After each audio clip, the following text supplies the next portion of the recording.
हमें अगर खुद से चोट लग जाती है तो दर्द कम होता है, पर अगर कोई और हमें चोट लगा देता है तो दर्द जरा ज्यादा होता है। कहने का मतलब है खुद से चोट लगी हुई फिर भी बर्दाश्त हो जाती है, अगर हमें किसी और की वजह से चोट लग जाए तो क्या हम उसे इजीली बर्दाश्त कर पाते हैं? ठीक वही हाल है इस देश का। अंदर ही अंदर इस देश को इतनी सारी प्रॉब्लम्स खाए जा रही हैं, उससे किसी को कोई फर्क नहीं पड़ता। टेररिस्ट अटैक हो जाए तो सर्जिकल स्ट्राइक हो जाती है, पर अगर देश में रहने वाले ही अगर देश को बर्बाद कर रहे हो तो उसके लिए कोई एक्शन क्यों नहीं लिया जाता?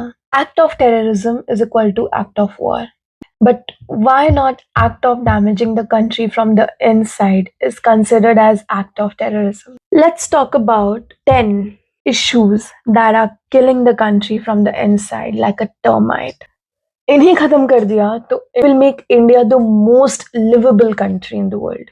Women safety issues, unethical medical practices, poor air quality, poor waste management, apathy in public, the "it's not my problem" attitude, the brain drain and talent mismanagement, lack of opportunities because of which talented people leave the nation, broken law enforcement system because of which laws being misused by the people in power, poor education system, and of course, communal polarization and hatred, which is destroying unity and rational thinking. These 10 problems are like the 10 faces of the Ravan. आपको क्या लगता है? इन problems की भी solution Ravan की ही तरह उनकी नाभि में है, या फिर इन फेसेस को ब्लो ऑफ किया तो इंडिया का ये Ravan will be dead? Surgical strikes are a proof that if the government wants, if the government actually wishes to bring a change, they can.